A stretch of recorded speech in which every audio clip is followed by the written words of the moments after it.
On the morning of October 24th, 1929, men in dark wool coats gathered outside the New York Stock Exchange before sunrise. Some had arrived carrying notebooks filled with stock symbols. Others carried loan statements folded inside their jacket pockets like concealed weapons. By noon, the crowd had become violent. Messengers sprinted across Wall Street with margin notices. Traders screamed sell orders into telephones already overloaded with calls. Inside brokerage offices, ticker tape machines fell hours behind reality because prices were collapsing faster than the machines could print them. And underneath all of it sat a mathematical problem almost nobody understood. In 1929, the total physical currency circulating inside the United States banking system was roughly $5 billion, but broker loans tied to stock speculation had reached $85 billion. The numbers did not balance. They could not balance. America had built a financial pyramid requiring more cash than physically existed. Everyone believed the market was rich because stock prices were rich. But prices are not liquidity. Paper wealth is not settlement cash. The distinction sounds technical until the day people try converting paper into money simultaneously. That was the real crash. Not fear, not psychology, not rumors, a liquidity vacuum. The average investor never saw the mechanism because leverage disguises fragility during expansion. Borrowed money behaves like real wealth right up until repayment is demanded. Then the illusion reverses violently. A factory clerk in Cleveland could control $10,000 worth of stock with barely $1,000 down. A school teacher in St. Louis could buy shares using loans collateralized by the very shares being purchased. A barber could speculate between haircuts. It felt democratic, modern, almost patriotic. President Herbert Hoover had declared that America was nearer to the final triumph over poverty than ever before. But the prosperity of the late 1920s rested on a dangerous assumption that prices would keep rising long enough for the debt to remain invisible. And when that assumption broke, the entire machine began demanding cash that did not exist. The man who helped normalize speculative debt in America did not look like a villain. Charles Mitchell, known on Wall Street as Sunshine Charlie, smiled constantly, spoke optimistically, and sold Americans a new financial identity. Not workers, not savers, investors. Mitchell ran National City Bank, the institution that would eventually become Citibank. During the 1920s, he understood something before almost anyone else in finance. The real profits were no longer in manufacturing. They were in distribution, not distributing products, distributing credit. National City expanded aggressively into consumer lending, securities sales, and broker financing. The old culture of cautious banking began giving way to something far more profitable: mass participation speculation. The pitch sounded noble. Why should wealth creation belong only to industrialists and railroad barons? Why shouldn't ordinary Americans participate in the prosperity of modern capitalism? And so a generation was introduced to leverage disguised as opportunity. By 1928, stock tickers had become part of daily American life. Brokerage offices appeared in hotels, barbershops, even near grocery stores. In Kansas City, dentists checked stock prices between patients. In Chicago, taxi drivers discussed radio shares with customers. In New York, crowds gathered outside brokerage windows as if they were theaters. The stock market stopped feeling like a market. It started feeling like society itself. A machinist earning $35 a week could suddenly own thousands of dollars in General Electric stock through margin borrowing. Housewives pooled savings clubs to speculate in utility shares.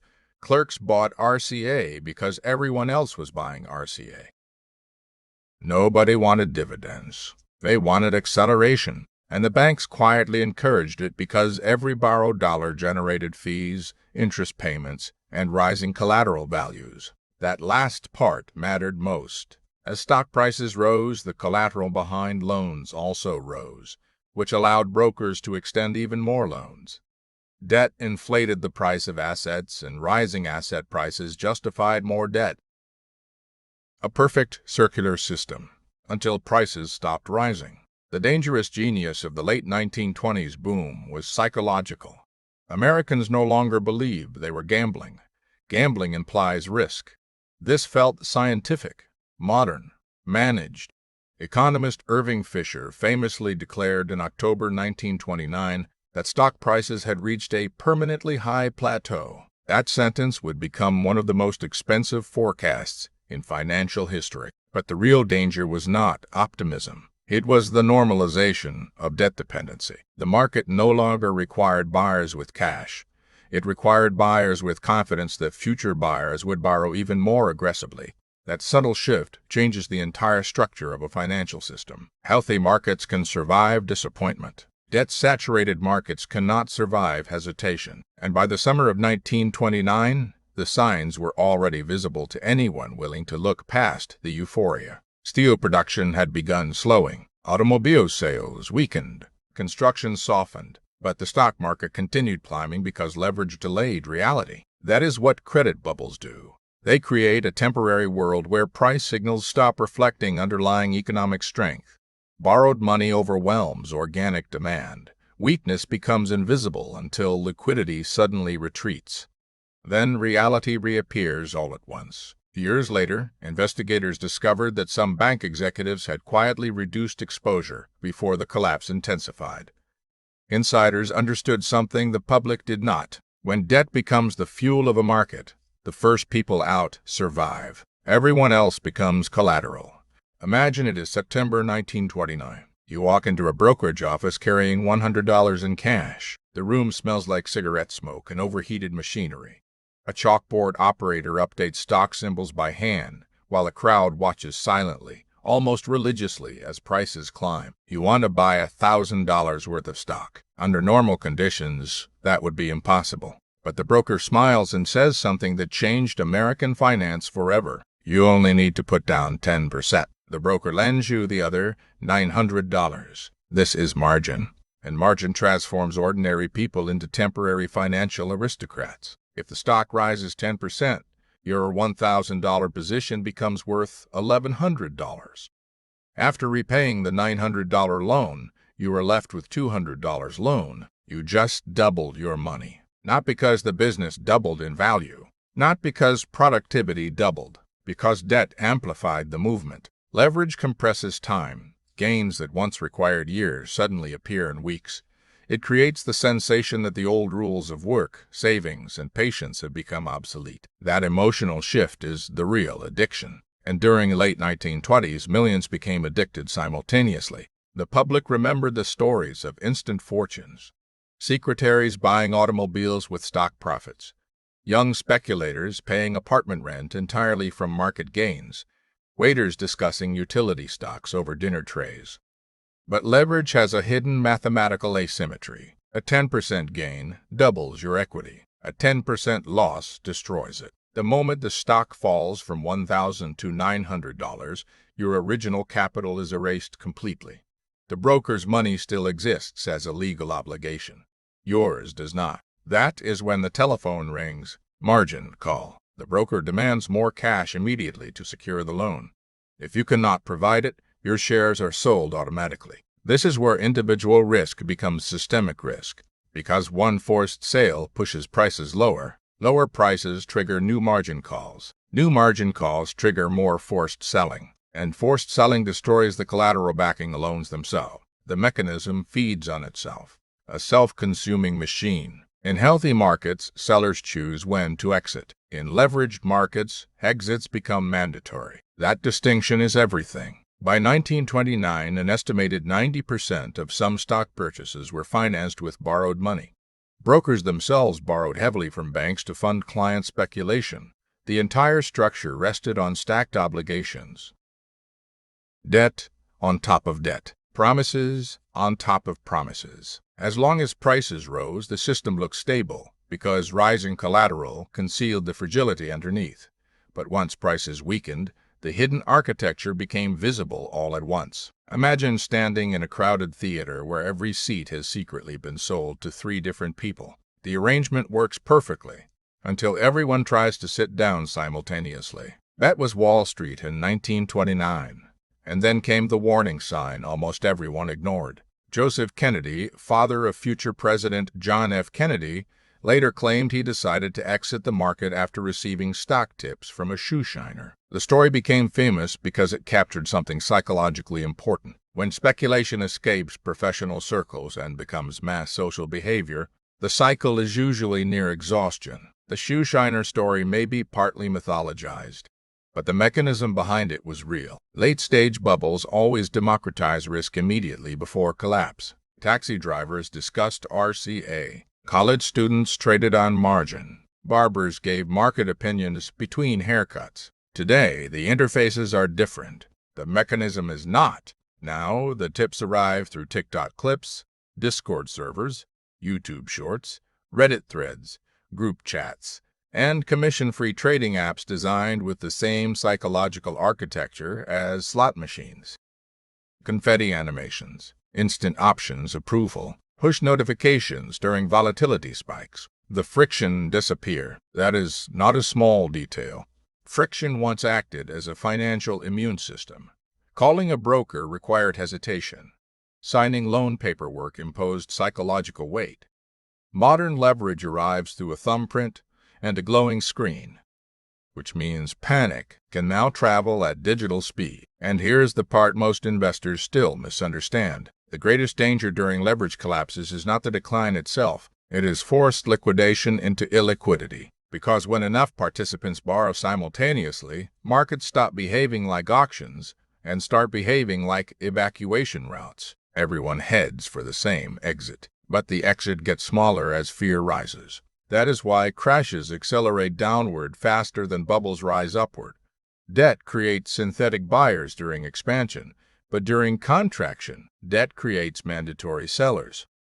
The system inverts. By October 1929, Wall Street had become a giant chain of interconnected obligations, dependent on continuously rising prices. The public believed they owned wealth. In reality, much of that wealth belonged to the banks until the loans were repaid. And the moment prices started falling, ownership itself became conditional. Thursday, October 24, 1929. The opening bell rang at the New York Stock Exchange at 10:10 a.m. Within minutes, the market began collapsing. Not drifting downward, collapsing. Sell orders hit the floor so aggressively that ticker machines could not keep up. Prices printed on brokerage tape were already outdated by the time investors read them.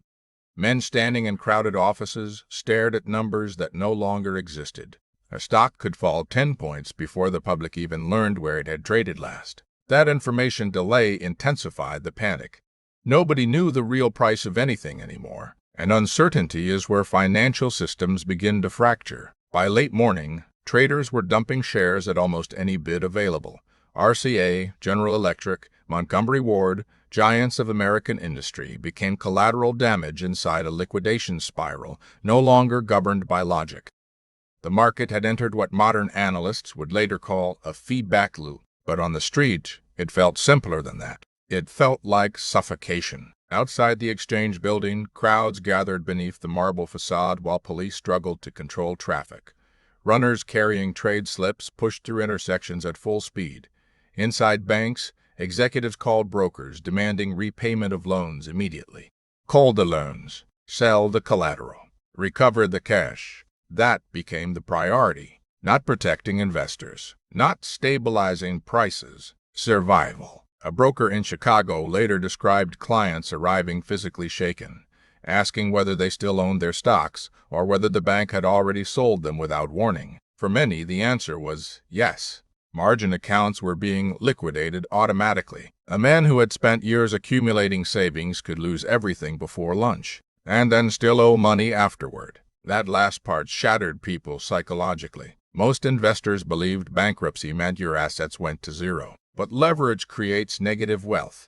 Debt survives even after the asset collapses. The public had not merely purchased stocks, they had purchased obligations. By noon, rumors spread that major banking interests were preparing emergency intervention. Richard Whitney, vice president of the New York Stock Exchange, famously entered the trading floor and placed large buy orders in blue-chip companies on behalf of powerful banking groups. For a moment, panic slowed. Crowds outside the exchange reportedly cheered when word spread that the bankers were stepping in. But the optimism misunderstood the scale of the problem. This was no longer a confidence crisis. It was a collateral crisis. The system required rising asset prices to sustain the debt structure underneath.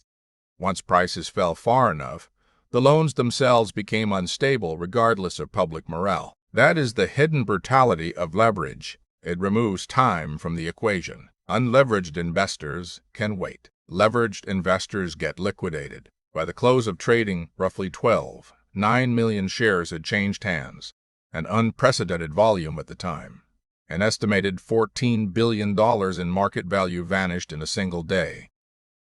To understand the scale, that loss exceeded the entire annual federal budget of the United States. Gone in hours. But the truly catastrophic days were still ahead, because crashes do not destroy systems instantly. First, they destroy certainty, then trust, then liquidity. And once liquidity disappears, every institution begins protecting itself simultaneously. Banks stop lending. Brokers tighten margin requirements. Businesses cut payrolls. Depositors withdraw cash. Everyone attempts to strengthen their own balance sheet at the exact same moment, which mathematically guarantees that somebody else will fail. A few blocks from Wall Street, ordinary New Yorkers stood outside brokerage windows staring at ticker tape rolling through the glass like obituary notices. Some had borrowed against homes, others against businesses. Some had convinced relatives to join them in the market because everyone was making money. Now they were watching debt reverse direction in real time. And underneath the chaos sat the same impossible arithmetic. There was still nowhere near enough cash in the system to satisfy the claims being made against it. The panic on Wall Street was not irrational. It was the first widespread realization that the money had never truly been there. After the stock market crash came the second shock. People discovered their money was not actually waiting for them at the bank. This is a part modern retellings often skip, because it sounds too absurd to be true. A depositor would walk into a bank believing their savings sat securely inside a vault somewhere behind the counter. But under the banking structure of the late 1920s, most deposits had already been lent out, reinvested, or tied indirectly to speculative activity. The bank only kept a fraction of customer cash available at any given time. Under ordinary conditions, the system functioned smoothly because not everyone demanded their money simultaneously. But panic changes mathematics. A rumor spreads. One customer withdraws funds, then another, then 50 more. Soon the line stretches around the building. By 1930 and 1931, bank runs spread across American towns with almost ritualistic repetition. Depositors arrived before sunrise carrying withdrawal slips and satchels. Some banks locked doors before opening hours because there simply was not enough cash to distribute. Families who believed themselves financially responsible suddenly found savings inaccessible overnight, not lost in the stock market, frozen inside failing institutions. A machinist in Ohio who never bought a single share of stock could still lose his life savings because his local bank had exposure to collapsing loans. Farmers who distrusted Wall Street entirely still watched credit disappear from rural communities as banks failed in waves. This is how systemic crises spread. The public imagines financial collapse hurts speculators first. In reality, leverage failures eventually attack ordinary liquidity, paychecks, withdrawals, credit access, inventory financing, the plumbing of daily life. Between 1930 and 1933, roughly 9,000 American banks failed. Entire towns lost their financial infrastructure. Businesses closed not necessarily because they were unprofitable, but because short-term funding vanished. A store owner with healthy inventory could not make payroll if his bank collapsed on Tuesday.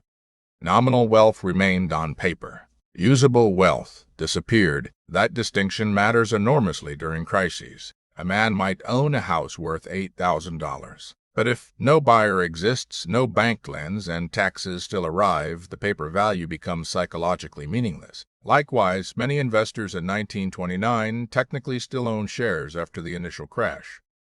But ownership inside a collapsing liquidity environment behaves differently than people expect. Stocks become difficult to sell without catastrophic losses. Credit lines vanish. Buyers retreat. Assets stop functioning as money. And this is where the injustice becomes visible. Ordinary citizens stood in withdrawal lines hoping to recover enough cash for groceries, while many institutional operators had already reduced exposure, preserved liquidity, or secured emergency financing through political and banking connections unavailable to the public. The crowd discovered too late that markets are not democracies during panic. Liquidity flows uphill, always. The final humiliation came when Americans realized the system had encouraged them to become leveraged participants during expansion, then demanded immediate repayment once contraction began. The dream of universal prosperity had been built on callable debt, and callable debt is only generous until the lender becomes afraid. The modern investor believes 1929 could never happen again because the technology looks more sophisticated. The interfaces are cleaner, the trades are instant, the apps are colorful, but leverage does not care about aesthetics. The mathematics underneath modern markets remain disturbingly familiar. Today, the average retail trader no longer walks into a smoky brokerage office asking for margin loans. Instead, leverage arrives invisibly through smartphone notifications, options contracts, buy now, pay later culture, home equity extraction, and algorithmic liquidity systems that appear infinite during calm periods. The mechanism evolved. Human behavior did not. By the mid-2020s, U.S. margin debt had repeatedly approached historic highs, fluctuating near levels once considered unimaginable. Meanwhile, retail options trading exploded among younger investors using commission-free platforms engineered to reduce psychological friction. That phrase matters. Psychological friction. Historically, speculation required effort. You called a broker. You signed paperwork. Delays imposed reflection. Now leverage can be activated while sitting in traffic. A swipe, a tap, instant approval. And modern platforms understand something Charles Mitchell understood a century earlier. Participation is profitable, especially emotional participation. Many apps reward trading frequency more than investment discipline. Bright visual design, instant execution, social validation loops, trending stock lists, and push alerts all encourage users to interpret markets as continuous entertainment rather than risk transfer systems. This becomes dangerous when liquidity tightens, because modern markets are not driven solely by human investors anymore. They are deeply interconnected through exchange-traded funds, passive indexing, derivatives exposure, collateral chains, hedge fund leverage, private credit structures, and high-frequency liquidity providers that may retreat during stress. Which creates a modern paradox. Markets appear highly liquid right up until the moment liquidity is actually required. The public learned a small version of this during the March 2020 panic. Treasury markets, normally considered among the safest and deepest markets in the world, briefly experienced severe liquidity stress. Even supposedly stable assets became difficult to trade smoothly under extreme pressure.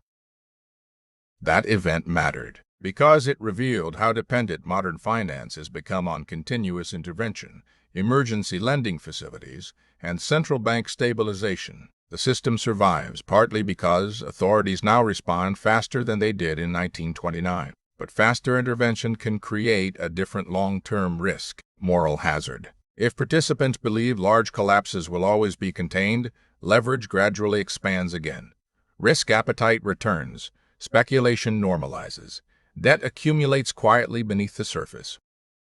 Exactly as it did before previous crises, the names change. The mechanism repeats. In the 1920s, Americans believed radio stocks and industrial expansion justified permanent prosperity. In the 2000s, investors believed housing prices nationally could never decline simultaneously. Today, many assume passive inflows, algorithmic market making, and central bank credibility guarantee structural stability. But history suggests something darker. Financial systems appear strongest immediately before liquidity disappears. And once disappearance begins, the transition from fully liquid to nobody bidding can happen frighteningly fast. The danger entering 2026 is not necessarily a repeat of 1929 in appearance. It is a repeat in structure, high leverage, concentrated positioning, dependence on continuous liquidity, and millions of people who believe they own assets outright when, in reality, They own conditional claims inside an increasingly debt-dependent system.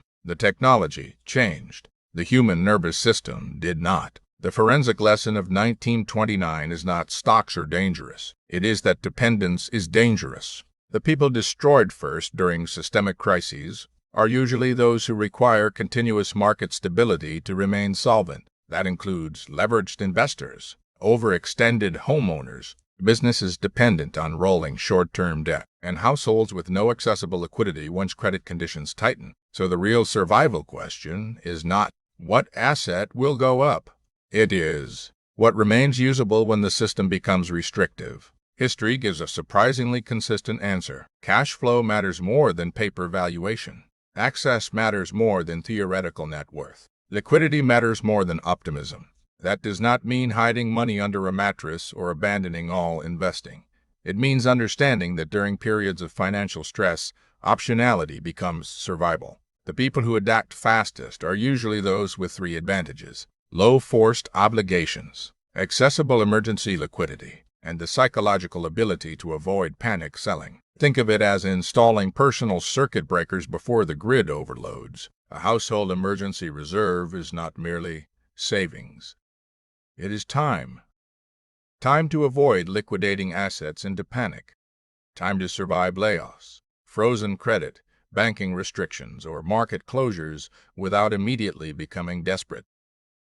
Likewise, reducing leverage changes your relationship with volatility entirely. Debt compresses decision-making. It forces action under pressure. Unleveraged ownership restores patience. And patience becomes extremely valuable when everyone else is trapped inside mandatory selling. That is the hidden divide in every major financial collapse.